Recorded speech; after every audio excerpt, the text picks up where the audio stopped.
Hello everyone, my name is Alex, or Some Bad Beat Scrub. Welcome to episode 3 of my Let's Play with Gor Rok of the Lizardmen, down here in the Southern Great Jungle.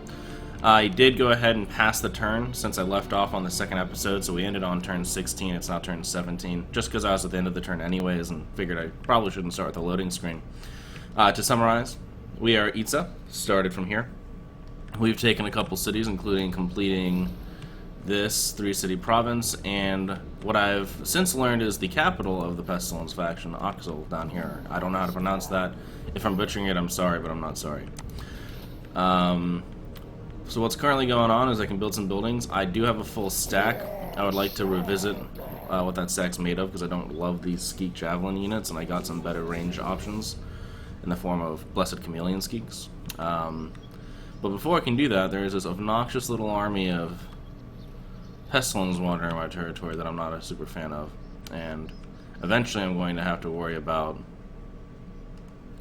these Dark Elves. So I could chase him around. He's using the Underway to sprint all around all over the place. I don't know. Yeah, look at these units. He has half of a leader. Clan Rats, which are in clans with shields. So both of these units, the Clan Rats, oh, these have spears and these have swords. Okay. They're virtually useless. So this is literally like shit on the bottom of my shoe as far as unit quality. It could not take one of my cities if it wanted to. It can probably raid and be a nuisance. But with my full stack and my momentum taking their capital, I think I need to get rid of the last city or two of Pestilence. If I know they start in this corner, and I know that I didn't take all their cities, because whenever you take a settlement's last city, or I'm sorry, a civilization, a faction's last city, they have a little attritional thing that'll pop up above their army because they start losing troops, because their troops are like, hey, we're in this army and we literally don't have a home. What if we just fucked off? So, that being the case, I'm going to rescind my previous decision to chase after him, and I think I'm going to go check out Mangrove Coast, because I have a sneaking suspicion, because it says it's ruins, it's actually rat people, and they're trying to rebuild while I'm chasing him around, and then I have to come back and deal with another army. So we'll go ahead and march our way back to Oxel, use it as a rest stop, and complete the march there. I'm not going to try to mess with my military. Ooh, I could build cold ones. I'm sprinting, so I can't. But I probably will get those to replace my skinks here soon. It's good to have some sort of cavalry unit so you can chase people down and deal with stuff like that artillery last episode. Go ahead and build some buildings. So it looks like this would be most of my money if I wanted to do that. It makes stuff cheaper and increases the recruit rank for things. Or I could build something over here. I could get more money. The answer is usually get more money, especially because this unlocks... Oh, I already have that unlocked, but get more money so I can continue to make more things more regularly. I focus on income a lot early game so I can get a solid economy, because the more you do that, the easier it is. You don't have to make this or that decisions later, you just build everything you can. So yeah, I've viewed my army over here. I'm going to do that. I am going to keep an eye on Pestilence, but I don't have the funds to raise another army, so I'm probably just going to let this guy do whatever the hell he wants. Even if he were to raid with a force that small, it's going to be a minimal effect. And while that does sting my honor, ultimately getting them out of the forest is what is important, and I believe that is what we're doing. I'm going to go ahead and check on diplomacy, filtering by trade to see if there's anyone I can trade with. The answer is I can trade with the Dark Elves, but they kind of hate my guts. So that's probably not going to happen. Now I'm going to look and see if there's anyone that really likes me that I'm not talking to. Well, there's these lizard folk up here that have one city. They're probably, it looks like there might be, yeah, they're fighting with the Dark Elves right now. I'm already trading with them, and then there's these dwarves that I'm not sure about. Yeah, I'm not bending over backwards trying to be friends with any of these people at this point, because I don't know if the lizard folk are going to do a good enough job to defending this forest. And I won't be able to confederate them anytime soon, I don't think. No, let's look at that. For those of you who don't know, confederating is an option that I don't have, but also it's whenever you essentially force a minor faction to join your faction, and it looks like that's just not on the cards. They would probably ally with me, but that would also mean probably going to war with the Dark Elves, which I do plan on doing eventually, but not just yet. Yeah, they're up here. I'd like to go ahead and put Clan Pestilence to bed first. So we're going to go ahead and pass the turn. I'll see you turn 18.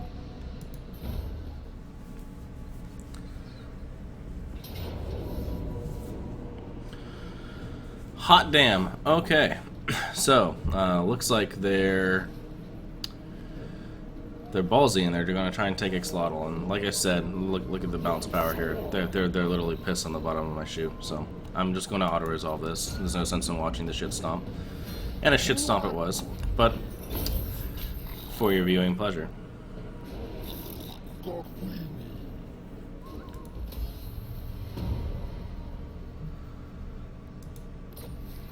Okay, so my name is Some Bad Beat Scrub, and I am a liar poop face.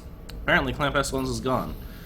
It is typical behavior if a faction is about to disappear for them to throw themselves at the closest city in an attempt to resettle something, usually suicidally. I didn't see that they were suffering attrition. Maybe that's something unique with Pestilence. I'm not sure. I'm less well versed on Skaven than I am Lizardfolk. So I apologize for lying about that. But what that means is that Mangrove is actually probably abandoned, which means it's a free city. And since it's not probably full of Skaven, since I just got rid of Clan Pestilence, we're gonna go ahead and take all those skink boys out of our army, so I'm not paying their upkeep costs.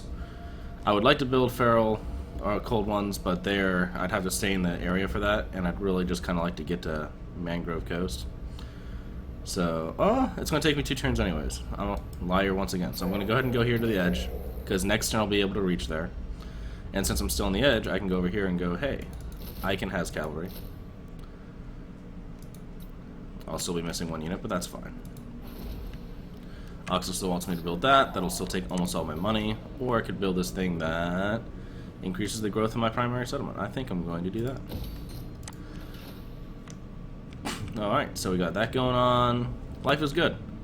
Clan Pestilence is a major faction to eliminate here by turn 18, so it's good that I did before they got out of hand, and I should try to do the same for these Dark Elves. Hopefully... Oh, I'm not even able to... Sotek? Is that what the faction's called? Yeah, called to Sotek. Hopefully they can deal with them for me. Wow, these are some really short turns. Alright, I love the early game. Yeah, so without further ado, I'll see you turn 19. Alright, welcome back. Let's see. Sequence of Saurus spawning, awesome. So my Sauruses will be better whenever I do rebuild some of them. And I would eventually like to make all these guys shielded because it makes them better against range units, and if I recall, Dark Elves are pretty good for that. Their Dark Shards are scary. That's going to be a problem whenever I fight them, the fact that their range is going to be so much better than mine. But we're going to go ahead and settle Mangrove, and I can talk about what approaching ruins that don't have rat people in them is like, because it is different when there's not a rat city. So here are 3 options. You can colonize, which is going to take 1,091 troops. That's going to probably, I think it's always half of your army size, and the larger your army size, it'll reduce the gold cost involved. So it's also going to cost me 1,000 gold to essentially make this a city again. I could also search the ruins, and there's a chance to find a really frustrating puzzle that you could Google the answers for and get some benefit that I find frankly obnoxious. Or I could literally do nothing. I don't know why they didn't just put an X up here. I think they're just so used to having 3 options post-battle that they made it fancy. So we're going to go ahead and colonize. And as you can see, that hurt. That's more than half. That's like 3/4 of my army there that is gone to live in this city. And I find it funny that a bunch of feral cold ones, you get some flavor fails, like a bunch of feral cold ones decide to go, you know, we're going to go be citizens now. I guess they're using them for manual labor or something. But while that's going on, I'm going to go ahead and camp my army here so they can rebuild. If you're looking at the health bars, the green is what they currently have. And then like the, I don't know what color that is, orangey or green, the not green color is what they will gain next turn. So it's going to take probably like 3 or 4 turns to get them back up to full strength. And then frankly, I'm probably just going to keep taking free cities because it's going to boost my economy up, and it looks like these guys are fighting someone else right now. And there's no need to rush.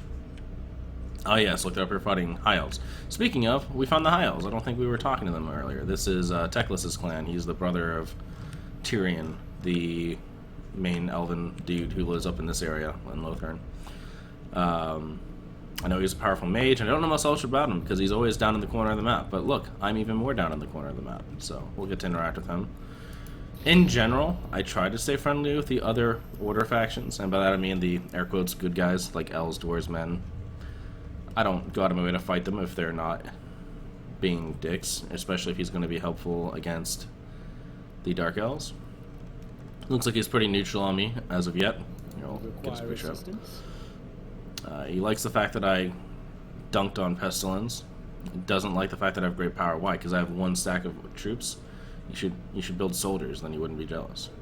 That's what that means. Whenever you see the great power debuff there under They Condemn, that's literally just them having like unit stack envy and wishing that they were as powerful as you. And I'm not. I'm far from powerful, for the record. I guess I'm the 12th most powerful faction in the world, according to this. Wow. People need to build some armies.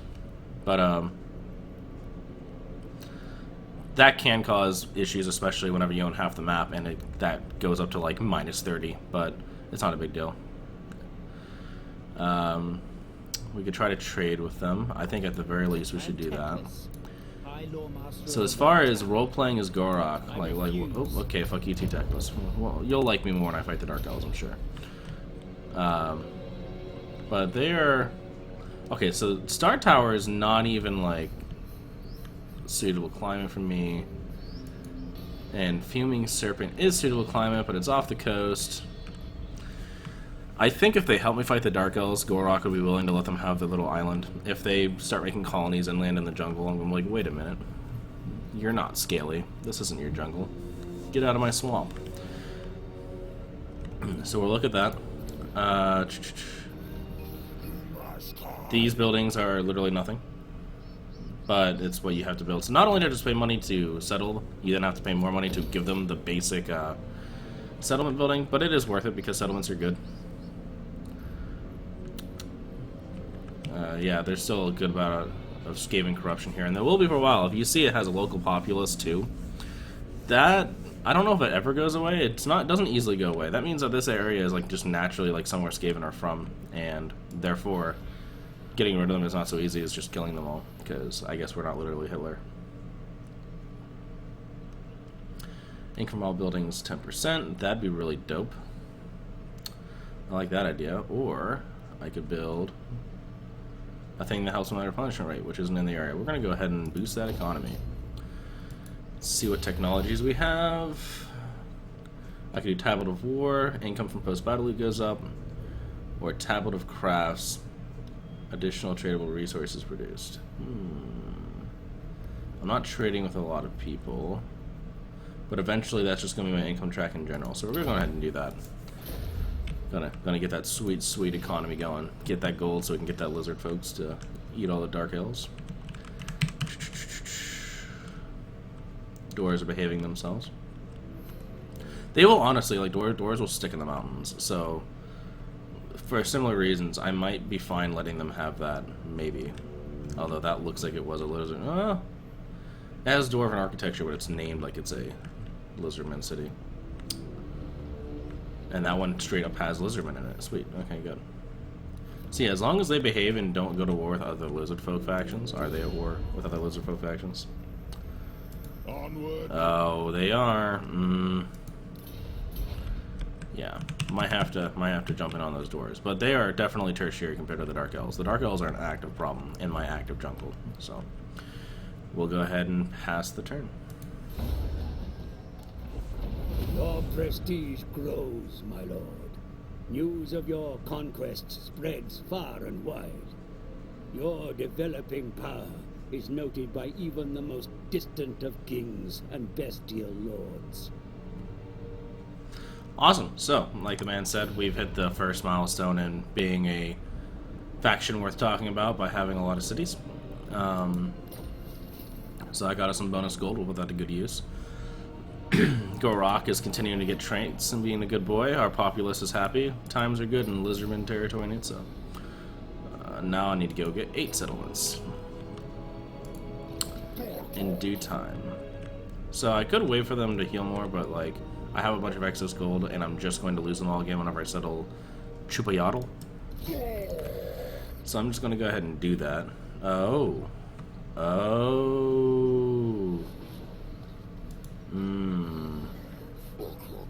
I might not do that just yet. Okay, I can't tell you to really go anywhere else. So the beastmen that I thought were going to keep the Dark Elves distracted kept the Dark Elves distracted insofar as they murdered them and took their village. In fact, yeah, so this is what I was talking about earlier. You can see the Dark Elves, while they're picking on High Elves, suddenly lost all their cities. And this little attrition thing, it says that they'll suffer attrition when they do not control a home region. That's what I was talking about. Those armies don't have any cities because these lizard folk, who are my bros now, we're bros, have taken the blood swamps from them. And the beastmen took that, so they just ironically don't have a city, and we are probably not going to have to deal with Dark Elves, because I don't see how they're going to take that back. Bad news is the beastmen are probably going to head south and fight me, so this army needs to heal up fast. We'll see what happens next turn. I've already moved, so they're just kind of where they are for now. See other ways we can spend this money. Oh yes, make the capital bigger. Usually like top tier priority. If I were to build this, I'd get blowgunners, which I have enough of for right now. I could get shielded Saurus units. The thing is, I'm not going to be able to like refresh my army anytime soon because I'm probably going to have to deal with these beastmen. So rather than focus on that, I could make more money. Or I could, yeah, not. This is good, and I will eventually take this trading resource. I try to take the trading resource of any city, especially if it's not one that needs to build a defensive building, like Subatune does not, because it's way down here in the corner and has buffer cities. But I don't need this trading resource doesn't give me straight good money. It gives me growth and casualty replenishment. I'd make money trading the, I guess, leather, trading the resource to other factions, but I make more money by increasing my, whatever the heck this is called, my, not horde. Oh, the Kroxagor Labor District. Nice. Okay, so we're doing that. Oh, I can still build another thing. Look at that. Yeah, we'll go ahead and get the tannery started then.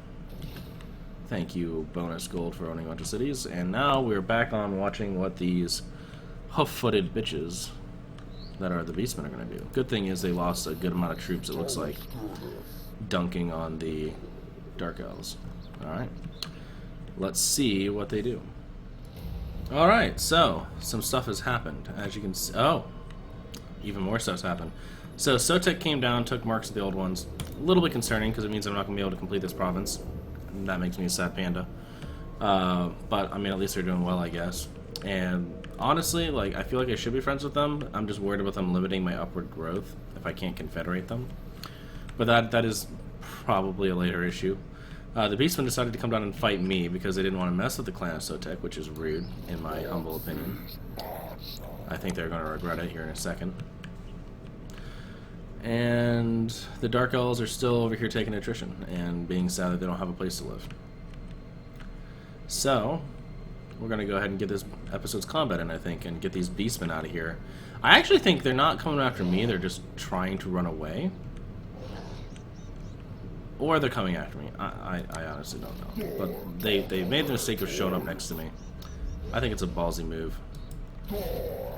Oh, declare war. Yes, yes. Beastman, you're an asshole. Get out of my jungle. You don't belong here. Eat your still beating heart. I bet you will. Oh, I could probably win this in auto-resolve, but I'm still trying to get my army back up to health. And I haven't given you guys a combat yet, so we're going to go ahead and do that. We're at like the 20th minute of recording. As far as notes, this has a skinny map, similar to whenever you're fighting people on the underway. Oh, I should have talked about what they were moving. If you saw above their unit, they had a little like green shield that looked like leaves or like a wreath on it or something. That is an ability that the Beastmen and the Wood Elves have that's similar to the Underway, which is what the Skaven were doing before, where they kind of move underground. But instead they use the world roots.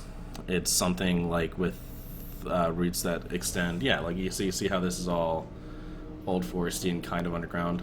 Is it underground? Kind of underground. So they use the world routes to travel. And the thing about fighting people in the underwear of the world routes is they can't run away because there's nowhere to go. You get these really long, skinny maps.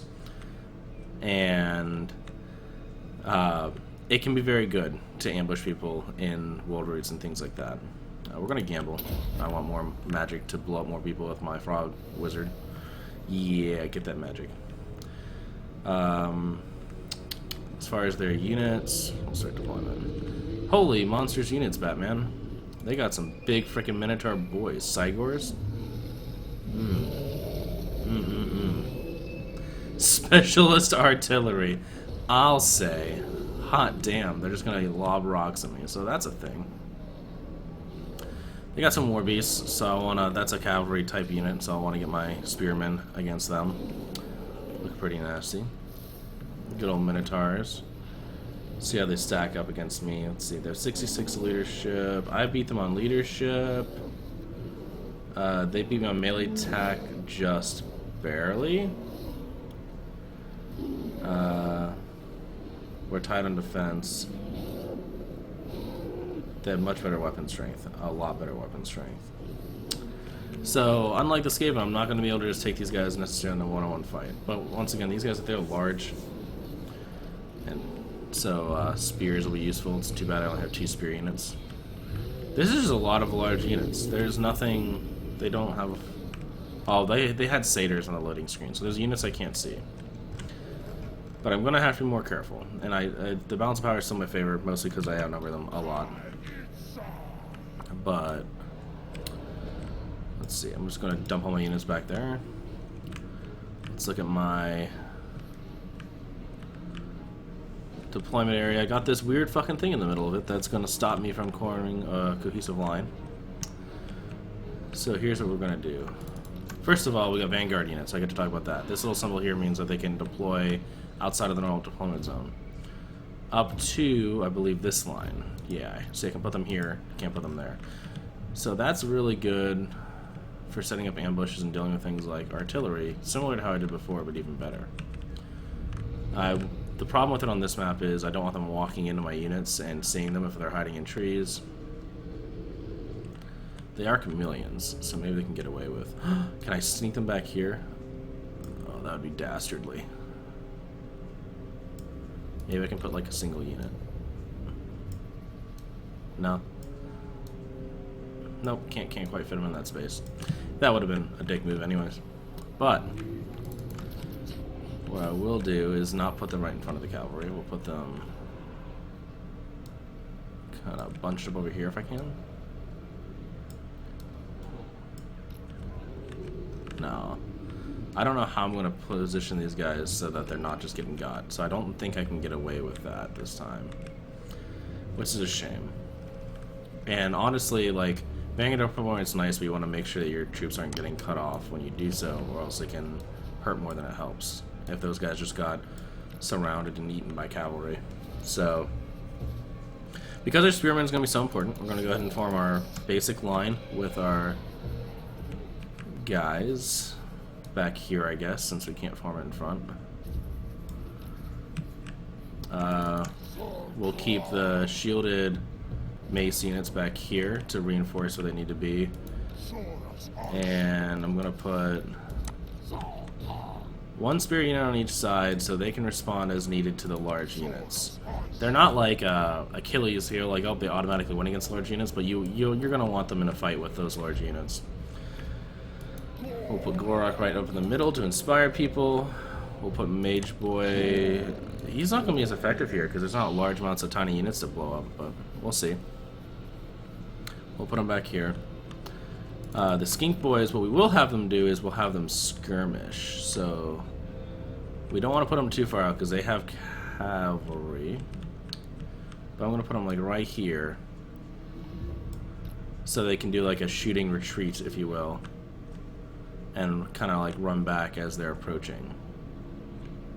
I might be too far out for that even, like right here. So the idea is I have them on skirmish mode.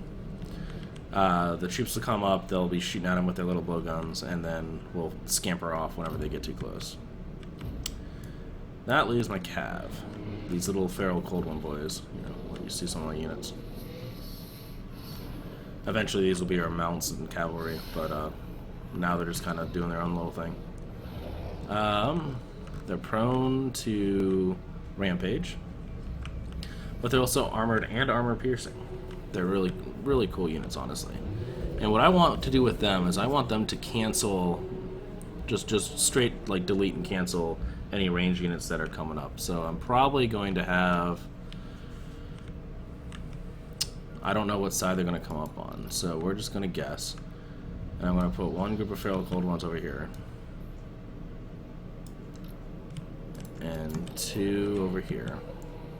And whenever I see archers, I'm going to be sending these guys wide and to the right to try to deal with that. Okay. Our deployment area is a little bit bigger. Or not our deployment area, our potential line can be bigger. So we're going to go ahead and do that. Now that our... Because the deployment area like arbitrarily limits you from like going to the edge of the map. Actually...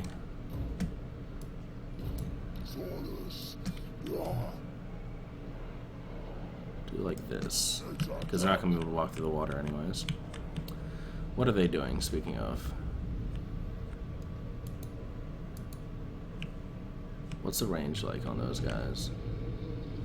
Looks like they're going to make me walk up to them, which could be a good thing.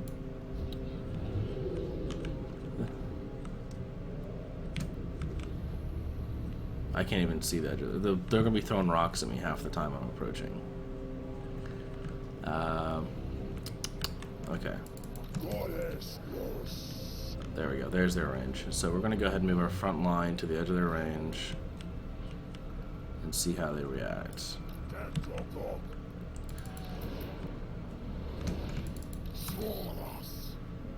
Put these guys here.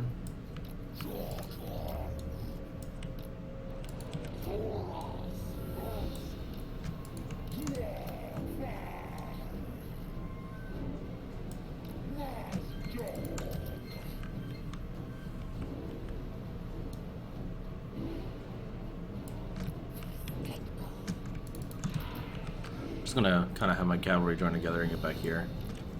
They're gonna have archers somewhere, I'm sure, because I thought I saw satyrs in there. Loading screen units.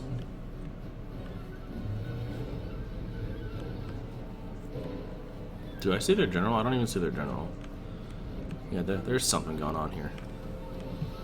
I'm walking my units so they keep their composure. I am glad that I'm going to get in front of this stupid formation, like root structure. Is that a giant? No. I don't know what that is. Oh, that tree is like writhing. Oh, that's weird. But I'm going to get in front of that.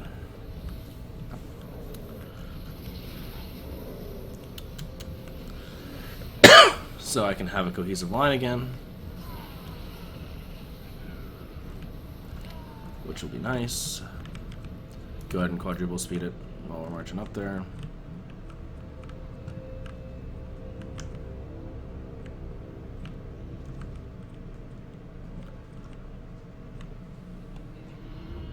It's got spears sticking out of him. Mad lad.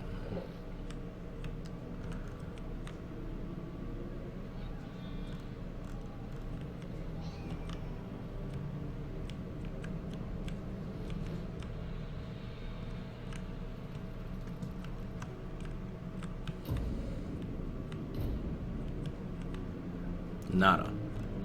So here's the problem with going any further forward. If we go any further forward, we're going to be right in those artillery guys' way. And I'm sure if I charge them, they're going to move other units up to defend. So what I need to do is I need to give them a false target and then get something up there to fight them. So unfortunately, the closest things I have to a meat shield is my basic shieldless infantry. And I want them to keep their formation. So we're going to set them running up here.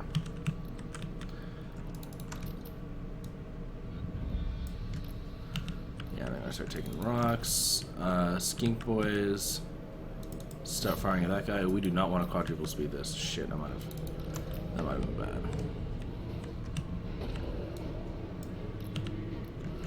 Yeah. I was okay with the delay in getting my units up there. I was not okay with a quadruple time delay. So we're running, so we're spending less time just getting dunked by the rocks.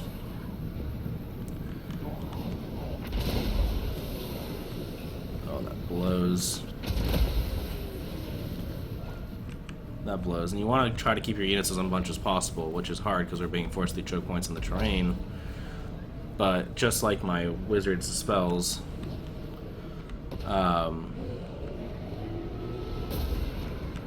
it can be more effective when there's a bunch of units clumped up together. Like these skinks. Good news is it's not targeting them. Aha. Oh, those are spearmen. I don't want to target those with my cavalry.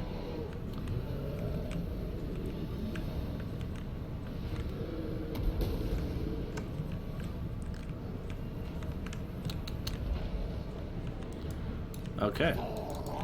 They're just not going to engage, so we need to get in melee combat. Just open up a line.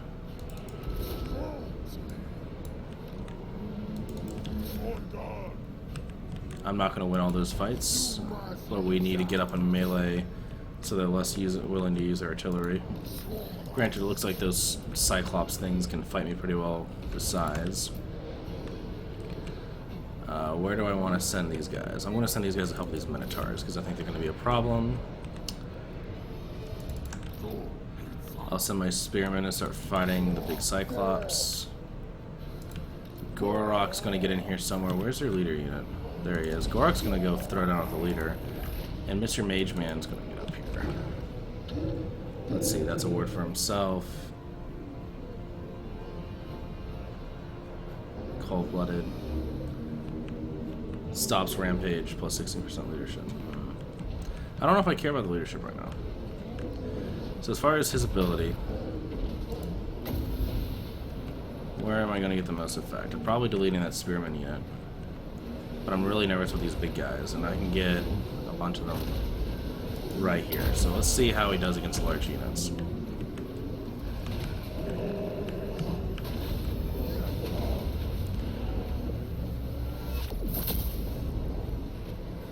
Not super great against the large units. Not super great. We'll go ahead and delete these guys because we know we can. Looks like we're going to win on the right flank where I sent the cavalry. It's better to win hard on one flank than kind of be struggling across the entire line. Get got. Alright, so that frees up this guy to get in here. I'll have mage just generally fight these guys, and I'm going to continue to let that right flank win. All these guys in the middle here, get in there. I don't know what you're waiting on. I think we got this. Now that we've closed with them, because our attack is reasonably high. No, don't let them run away. Keep the pressure up. Keep the pressure up. Gor Rok, my guy. Get in there and get him. Chase him down. Skinks. Chase him down. I don't want that leader surviving. When a leader survives, the army might survive.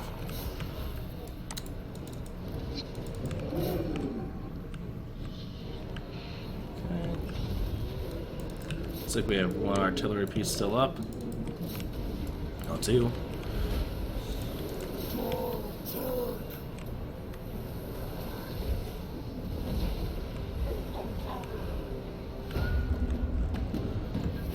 Source units run down their infantry. How's this going? He's gonna get away.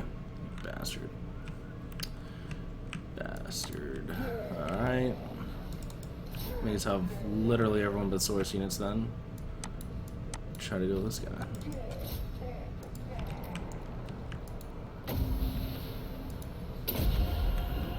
See if we can get him to walk into the range of that.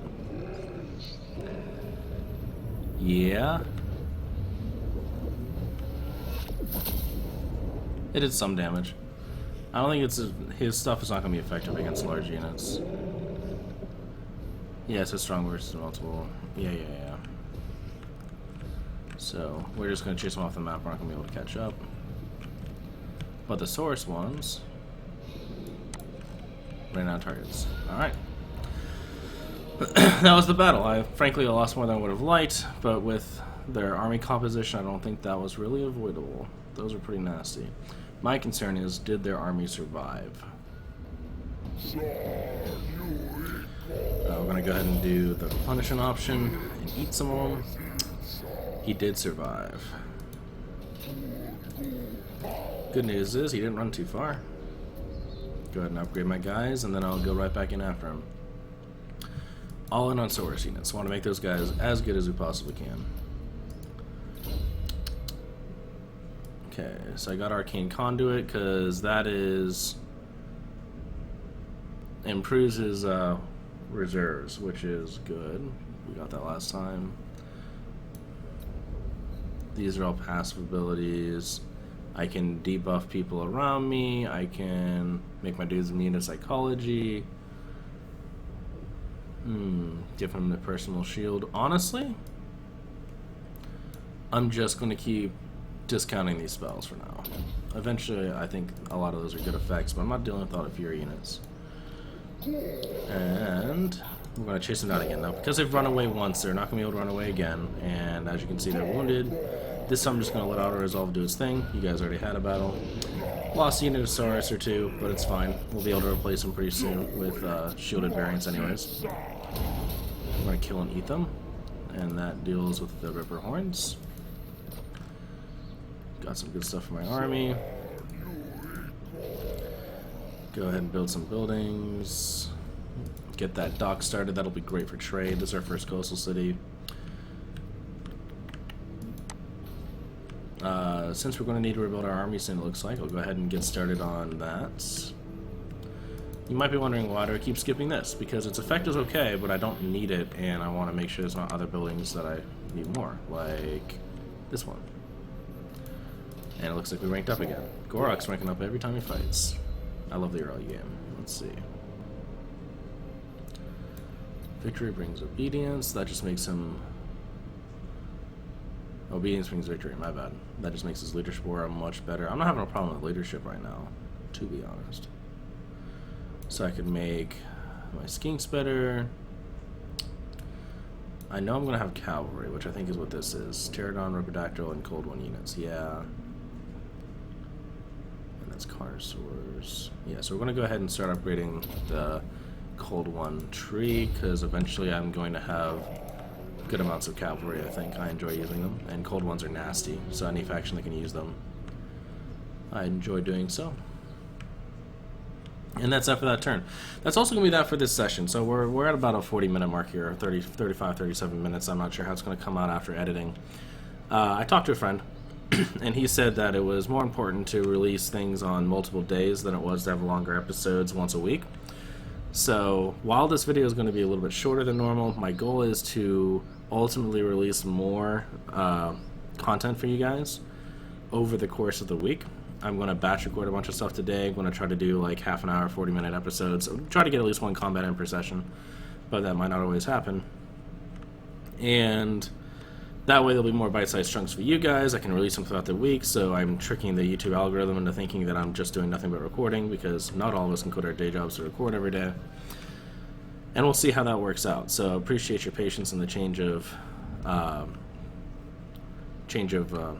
recording style. That being said, there's like, I think 6 to 10 of you that have watched my videos at the time of recording, so I'm not pissing off too many people. I'd really appreciate you watching though, so please comment if you want to start naming units. I'm open to suggestions. If you have advice on how to not suck at the game, I'm open to suggestions. I look forward to interacting with people, so hopefully people enjoy my content and I can have some good stuff happening. So without further ado, we're going to go ahead and shut off recording for this episode. My name is Alex, otherwise known as Sunbad Beat Scrub. Thanks for watching.